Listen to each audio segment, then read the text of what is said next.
Shalom, kembali berjumpa di dalam program Bible Study CK7, di mana malam hari ini kita akan melanjutkan pembelajaran kita dari kitab Bilangan pasal yang kelima. Seperti yang sudah kita pelajari 4 pasal di depan saudara, sudah saudara mengerti minimal garis besar atau ya sedikit mengerti apa itu kitab Bilangan. Ya.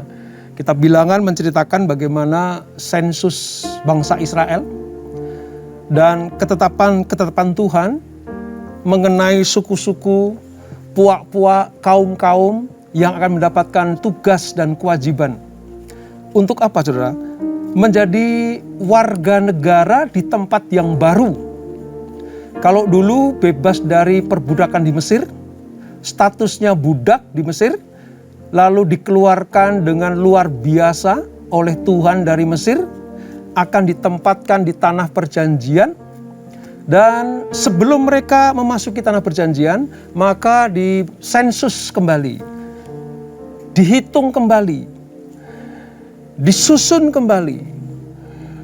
Suku-suku mana, puak-puak mana, ya, golongan-golongan suku mana yang akan menjadi pelayan-pelayan Tuhan, lalu siapa yang akan berperang menghadapi musuh bangsa Israel, itu dirapikan kembali. Nah hari ini kita akan belajar bagaimana aturan-aturan di dalam setiap suku-suku Israel, bangsa Israel, sebelum mereka masuk ke tanah perjanjian, supaya mereka semakin hari semakin berkenan kepada Tuhan. Ceritanya seperti apa? Belajar apa yang dapat kita petik dari hal-hal ini? Mari, sebelum kita membaca, merenungkan, dan mengambil manfaat di dalamnya, kita hampiri Tuhan, kita sembah Dia, kita masuk dalam hadirat Tuhan. Sebab hanya lewat hadirat Tuhanlah kita akan dibuat mengerti seluruh kehendak Tuhan. Haleluya, oh Yesus. Engkau Allah yang kudus, Kau mulia,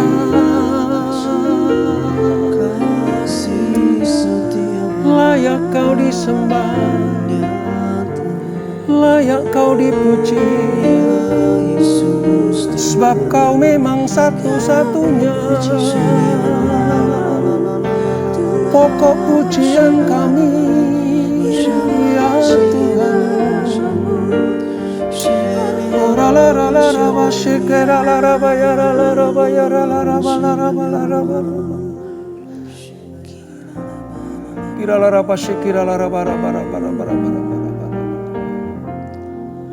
Kekudusan-Mu Bapa,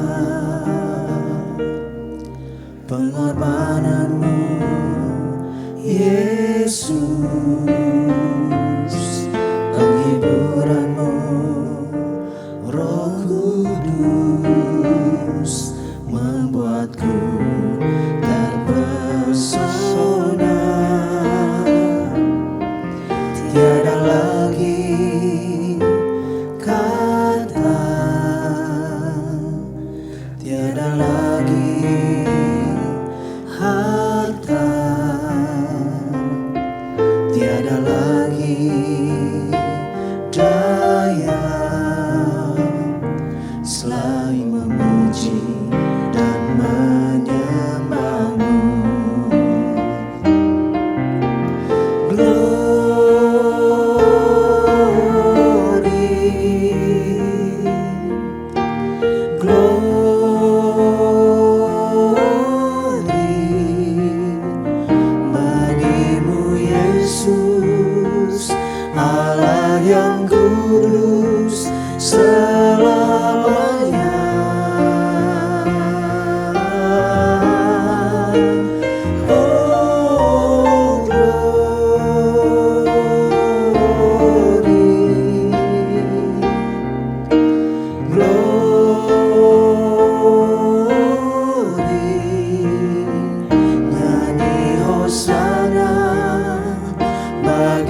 kekudusan-Mu Bapa, pengorbanan-Mu Yesus, penghiburan-Mu Roh Kudus, membuatku terpesona. Tiada lagi kata, tiada lagi harta, tiada lagi daya selain memuji dan menyembah-Mu.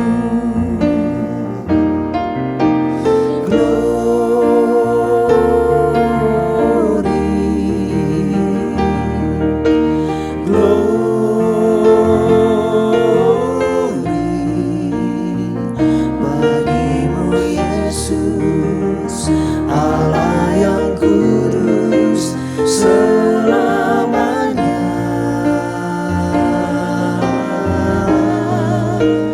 Oh glory,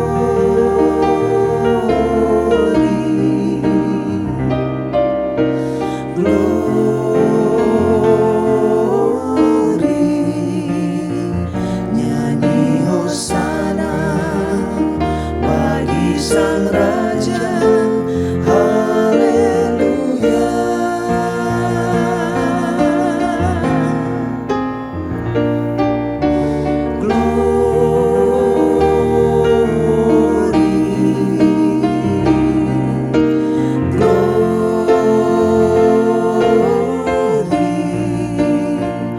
Bagimu Yesus, Allah yang kudus selamanya.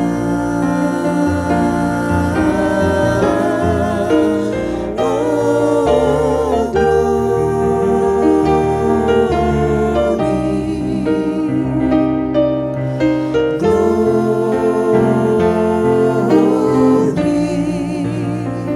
nyanyi hosana bagi Sang Raja, haleluya.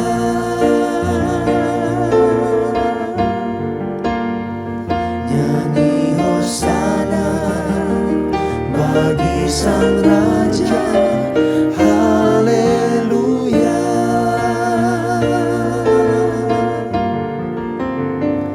Nyanyi hosana bagi Sang Raja, haleluya.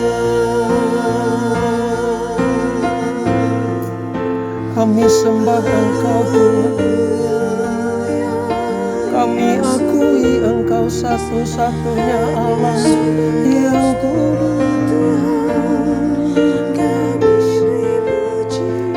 Yesus Tuhan, Yesus Tuhan, Kau ku sembah. Iralarabaya, ralarabaya, ralarabaya, ralarabaya. Iralarabaya, ralarabaya, ralarabaya, ralarabaya, ralarabaya. Terima kasih Yesus, terima kasih Tuhan buat kasih setiamu.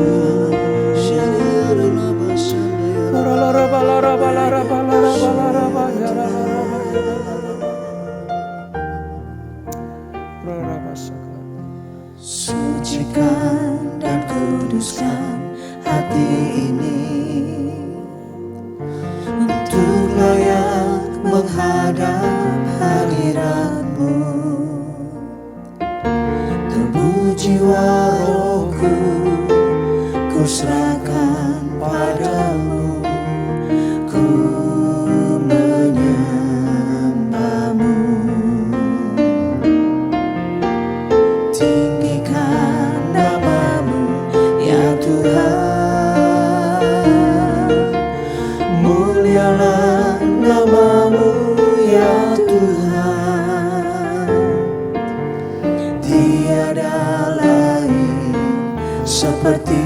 Engkau ya Allahku, besar kuasa-Mu.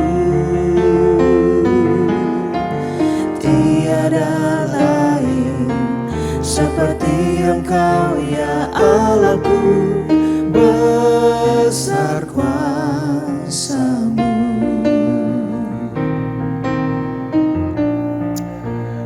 Amin Yesus. Sucikan dan kuduskan hati ini untuk layak menghadap hadirat-Mu.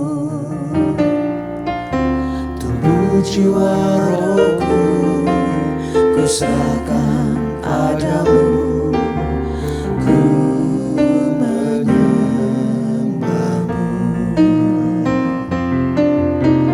Tinggikan nama-Mu ya Tuhan, mulialah nama-Mu ya Tuhan.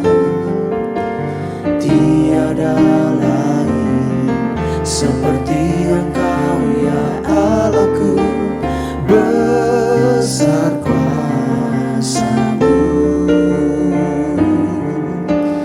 Tiada lain seperti Engkau ya Allahku, besar kuasa-Mu. Tinggikan nama-Mu ya Tuhan, mulialah nama-Mu ya Tuhan. Tiada lain seperti Engkau ya Allahku, besar kuasa-Mu. Tiada lain seperti Engkau ya Allahku, besar kuasa-Mu.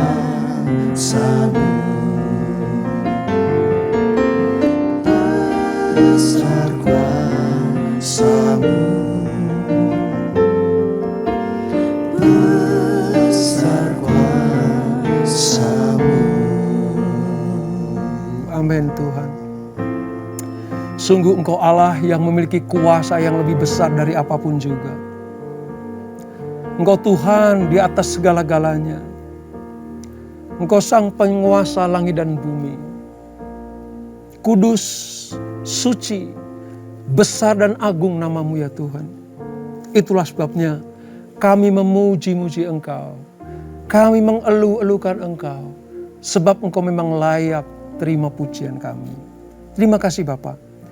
Sebentar kami akan melanjutkan pembelajaran kami dari kitab Bilangan pasal yang kelima ini. Nyatakan isi hati-Mu, singkapkan yang tersembunyi yang belum pernah kami ketahui. Supaya lewat pembelajaran Bilangan 5 di dalam Bible Study online CK7 ini, kami semakin hari semakin mengenal Tuhan, mengerti jalan-jalan pikiran Tuhan. Dan dengan demikian kami disebut sebagai umat yang layak bagi Tuhan. Urapi hamba-Mu, urapi kami semuanya. Di dalam nama Yesus, mari yang siap belajar firman Tuhan, sama-sama kita katakan amin. Amin.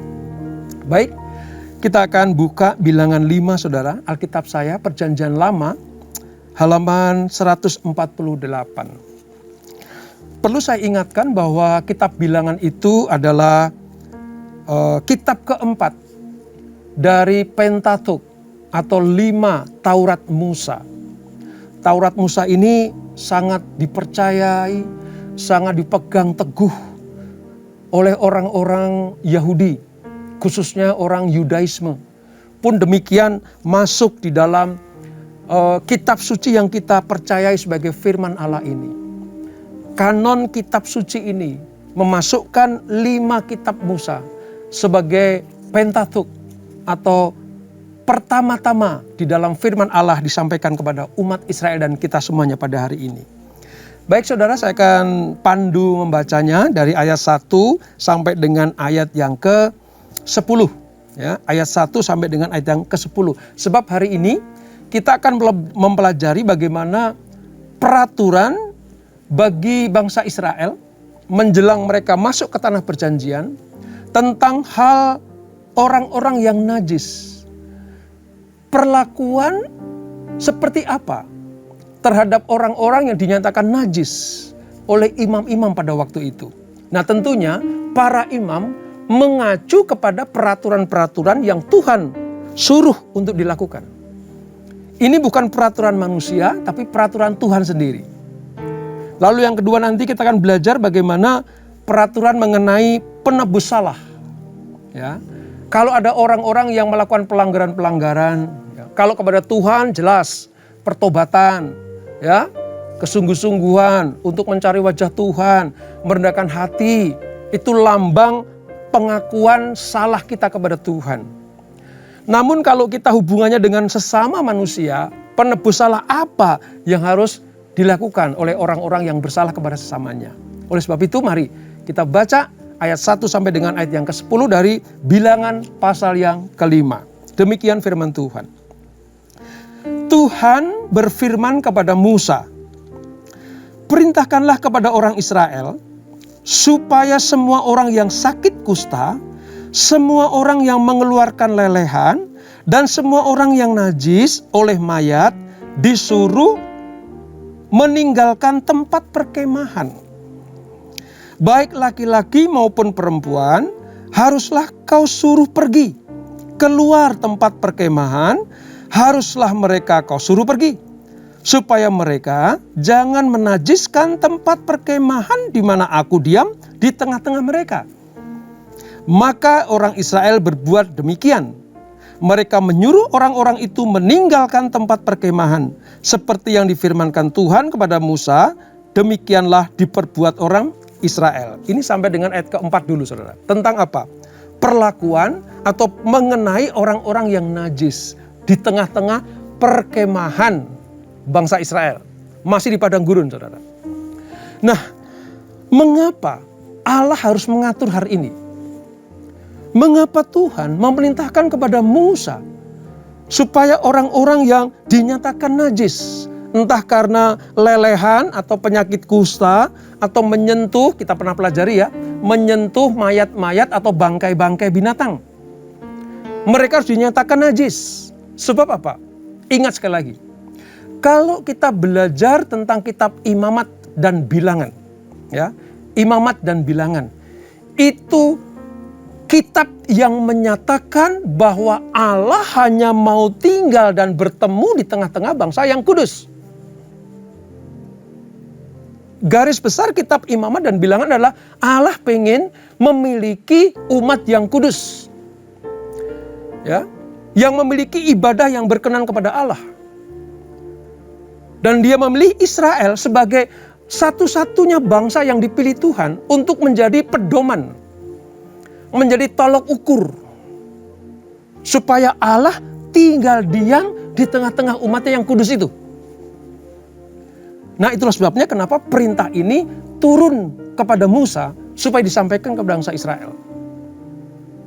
Sekali lagi, Allah hanya mau tinggal di tengah-tengah umat Israel yang menjaga kekudusan, kesucian, kemurnian, ya. Bukan hanya dari pengaruh bangsa-bangsa di luar, tapi juga dari dalam dirinya sendiri. Peraturan tentang kenajisan sudah disampaikan di kitab Imamat. Sekarang prakteknya harus dilakukan. Oleh sebab itu, Tuhan perintahkan, "Hei Musa, kalau ada orang yang dinyatakan najis, tidak berkenan, yang akan mengkamiri seluruh umat Israel, seluruh ibadah Israel, dia harus dikeluarkan dari perkemahan. Dia harus dikeluarkan dari pertemuan-pertemuan ibadah dulu. Sampai nanti kenajisannya dinyatakan tahir. Sudah selesai masa kenajisannya, lalu ditahirkan, datang ke para imam, lalu dinyatakan boleh sekarang kamu kumpul kembali." Tujuannya apa, saudara? Supaya Tuhan tetap ada di tengah-tengah perkemahan mereka. Ayat 4 tuh, ya. Maka orang Israel berbuat demikian, mereka menyuruh orang-orang itu meninggalkan tempat perkemahan. Seperti yang difirmankan Tuhan kepada Musa, demikianlah diperbuat orang Israel. Taat ini, saudara. Taat. Allah mau model ketaatan, kekudusan, kesucian, kemurnian di dalam diri bangsa orang Israel itu nanti akan menjadi teladan bagi bangsa-bangsa yang lain. Sekalipun mereka punya Allah yang penuh belas kasihan, sekalipun bangsa Israel memiliki Tuhan yang memberikan sebuah kasih yang tanpa batas, ya, kesabarannya terbatas, tapi kasihnya mengalir terus. Tetapi tidak bisa dipermain-mainkan Allah itu. Ingat firman yang berkata seperti ini, hendaklah kamu kudus sebab aku kudus. Itu selalu menjadi sebuah pedoman, menjadi sebuah garis besar tentang kehidupan orang Israel, tentang ibadah orang Israel, hubungannya mereka dengan Tuhan, hubungan mereka dengan sesama. Mereka harus berpatokan kepada hal ini.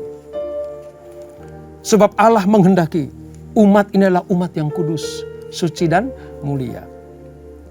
Dalam hal ini saudara, bukan Allah membuang orang yang najis itu. Bukan Allah selama-lamanya mengucilkan orang yang najis itu. Ya. Kenajisan bisa berhenti, bisa dipulihkan, bisa ditahirkan. Tetapi jangan sampai kenajisan ini mengkotori semua kehidupan sendi-sendi kehidupan bangsa Israel, termasuk ibadahnya. Nah, mereka harus keluar, mereka harus dikeluarkan dari perkemahan. Pada perjanjian baru saudara, saya teringat sekali tentang peristiwa seorang wanita yang mengalami pendarahan 12 tahun. Ya. Kalau saudara pernah baca, ya, di satu Injil menyatakan bahwa perempuan pendarahan 12 tahun ini melelehkan darah dan dinyatakan najis.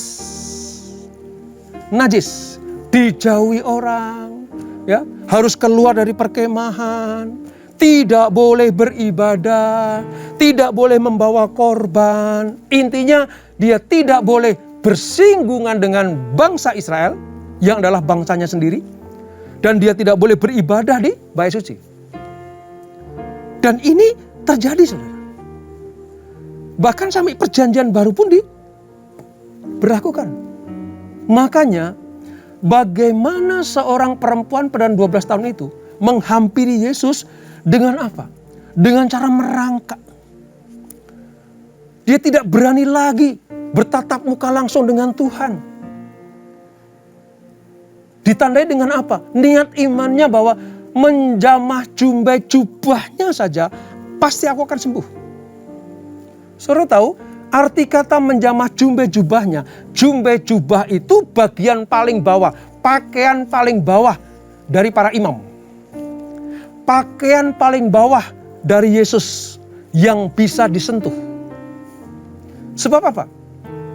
Mereka tidak diperkenankan untuk mendekat. Orang yang najis ini tidak diperkenankan untuk mendekat. Jangankan mendekat saudara.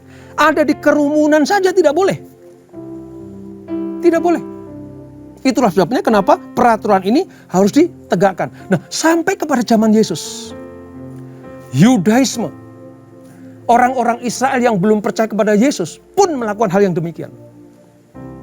Terhadap orang yang melelehkan darah, orang yang sakit kusta, ya, itu disuruh atau diusir dari perkumpulan atau perkemahan mereka. Tetapi pada zaman perjanjian lama ini, tujuannya adalah supaya Allah tinggal di tengah-tengah bangsa yang kudus. Bangsa yang tahir. Bangsa yang berkenan kepada Allah. Ini tujuannya di perjanjian lama saudara.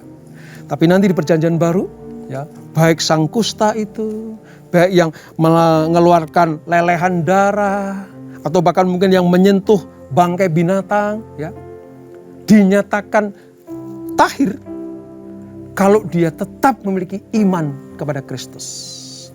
Tapi dalam koridor ini, peraturan tentang orang-orang najis ini tujuannya cuma satu, supaya Allah tetap tinggal di tengah-tengah umatnya. Jadi mengerti ya saudara, perbedaan antara perlakuan terhadap orang najis di perjanjian lama, khususnya kitab bilangan imamat ini, supaya Allah tetap tinggal di tengah-tengah umatnya.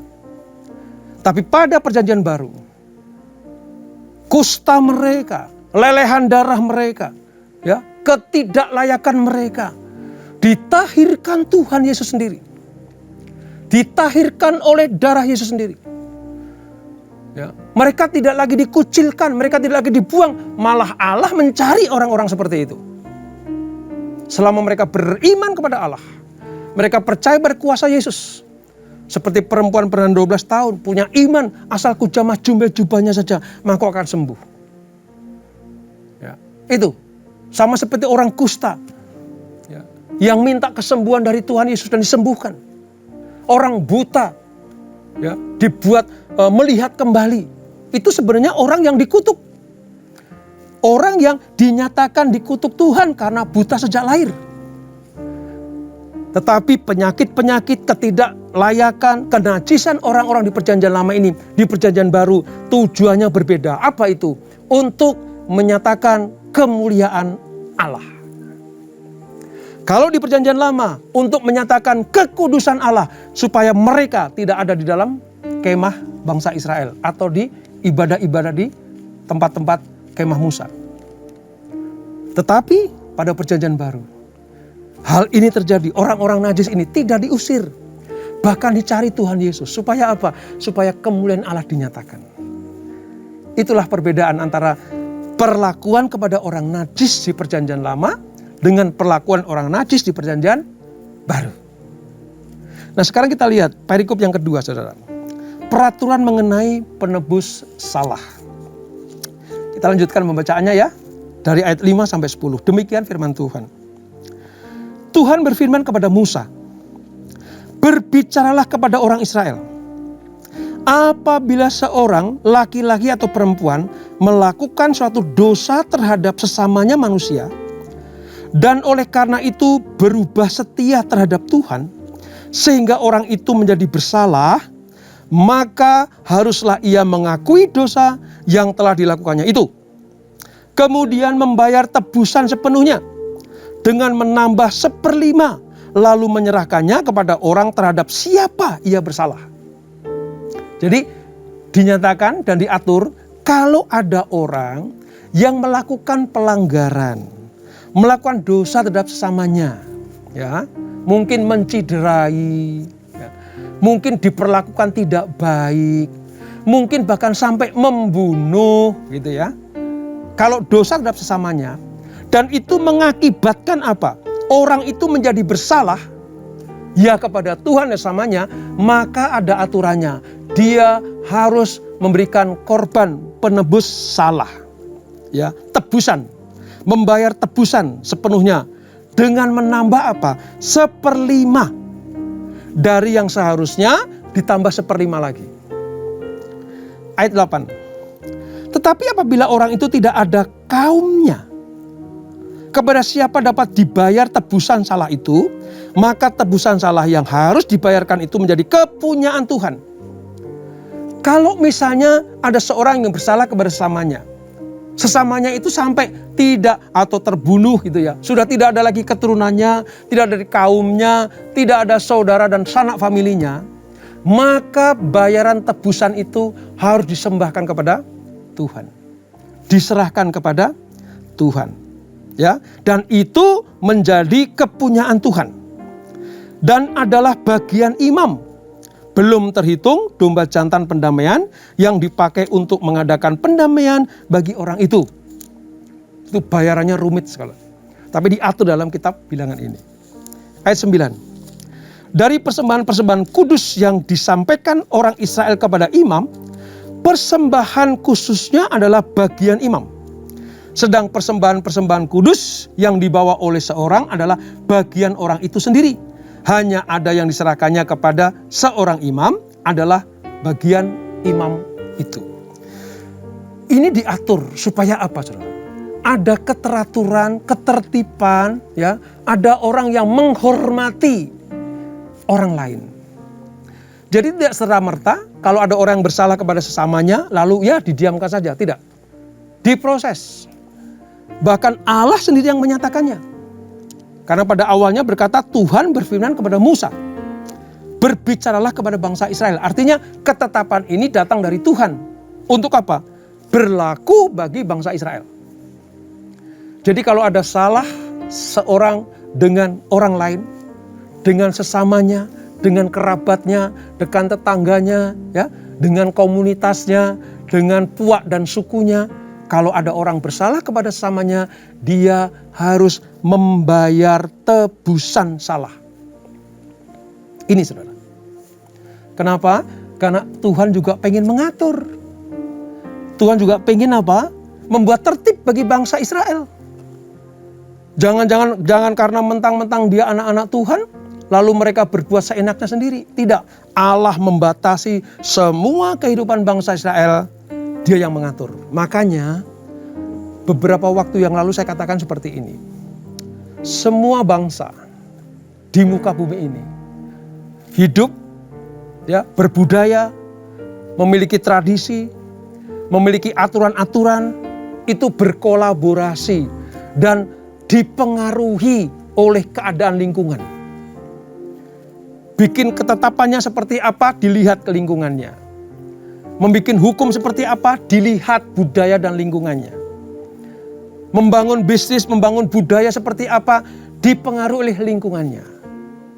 Tetapi satu bangsa, semua aturan hidup, ya, bahkan di dalam cara penyembahan kepada Allah yang benar, bagaimana berbudaya, berbangsa, memiliki aturan-aturan, semuanya diatur dari Tuhan, hanya bangsa Israel.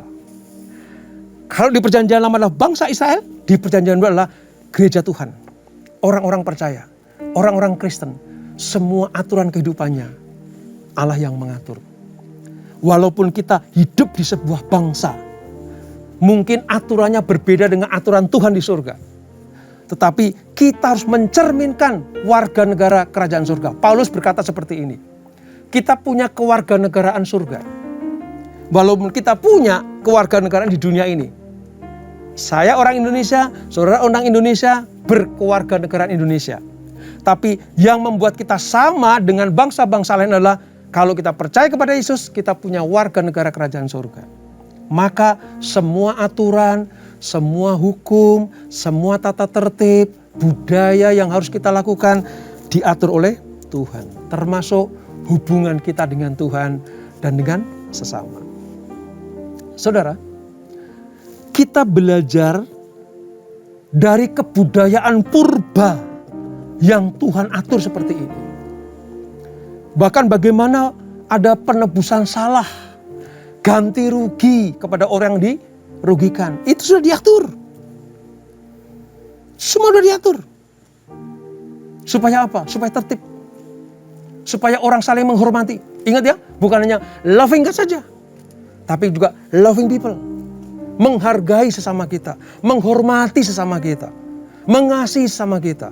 Termasuk kalau kita bersalah kepadanya, kita harus selain minta ampun, kita juga harus membayar tebusan salah itu. Allah tidak sedang memperberat masalah kita. Allah tidak sedang mempermalukan umatnya. Allah tidak sedang menghina umatnya yang bersalah. Tetapi Allah sedang mengatur supaya umatnya hidup tertib. Tentang kenajisan, tentang perbuatan salah kepada sesamanya, semuanya diatur. Itulah sebabnya orang Kristen, orang percaya yang percaya kepada Tuhan Yesus harus ikut aturan Tuhan. Bukan semau kita sendiri, tapi ikuti aturan Tuhan. Dan saudara tahu, semua orang Israel yang melakukan hukum-hukum Allah ini, semuanya diberkati Tuhan. Dipulihkan Tuhan. Ya, dibuat Tuhan naik dan tidak turun. Tidak dikutuk tapi diberkati. Kenapa? Karena taat kepada aturan-aturan Tuhan. Oleh sebab itu, kalau saudara pengen diberkati, ya, dipulihkan, dibuat naik dan tidak turun, ikuti apa kata Tuhan dan aturan-aturan Tuhan. Kalau sedang dinyatakan tidak layak, dinyatakan berdosa di hadapan Tuhan, segera bertobat. Minta ampun sama Tuhan. Kesalahan kita kepada Tuhan, kalau kita akui dan kita bertobat, Tuhan pasti mengampuni. Kalau kita bersalah kepada sama kita, segera minta maaf. Ya, tidak mengulanginya lagi. Dan jika perlu ada tebusan salah, lakukan. Sebab pada zaman dulu pun Allah sudah mengaturnya.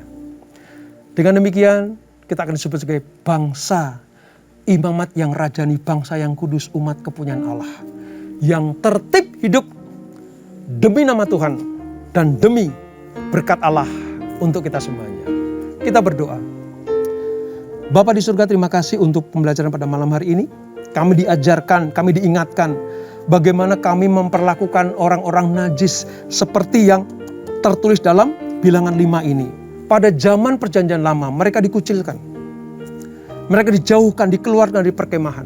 Sebab Allah tidak mau hadir di tengah umatnya yang najis. Tapi di perjanjian baru lewat Tuhan Yesus Kristus, orang-orang dinyatakan najis oleh dunia ini, dicari oleh Tuhan. Supaya apa? Supaya dipulihkan, ditahirkan, disucikan, dimurnikan kembali, dikuduskan. Supaya dapat menikmati rahmat dan kasih setiamu. Juga kami belajar bagaimana kalau kami bersalah kepada sesama kami. Kami harus merendahkan hati kami. Minta maaf. Membayar tebusan-tebusan yang harus kami bayarkan. Karena bahkan sejak zaman kitab ini ditulis pun sudah dilakukan dan diperintahkan Tuhan. Siapa yang taat, siapa yang mengikuti kehendak Tuhan, siapa yang tertib hidupnya akan diberkati Tuhan. Tapi siapa yang melanggar, siapa yang hidupnya tidak karu-karuan, Allah tidak bertanggung jawab. Inilah gambaran pelajaran kami tentang kehidupan bangsa Israel pada tahun-tahun yang dahulu kala. Terima kasih Bapak, berkati anak-anak-Mu, berkati kami semuanya. Keluarga demi keluarga diberkati Tuhan. Kami semuanya mendapatkan anugerah dari Allah. Kami mendapatkan perlindungan, kesehatan, pemulihan ekonomi. Kami semuanya mendapatkan itu karena kami taat dan setia kepada Allah di dalam Yesus Kristus Tuhan kami. Terima kasih Tuhan. Dan sebelum kami berpisah, kami siapkan hati kami terima berkat yang daripadamu. Kekasih-kekasih Kristus arahkan hatimu kepada Tuhan dan terimalah berkat kasih anugerah dari Allah Bapa yang berlimpah-limpah. Di dalam anaknya yang tunggal Tuhan Yesus Kristus. Dan persekutuan yang manis dalam Roh Kudus menyertai kita semuanya. Mulai saat ini sampai Maranatha. Tuhan Yesus datang untuk yang kedua kali menjemput kita semuanya. Dibawa masuk dalam perjamuan kawin anak domba. Menikmati kemuliaan kekal sampai selama-lamanya. Yang diberkati, sama-sama katakan, amin, amin, amin. Tuhan Yesus memberkati.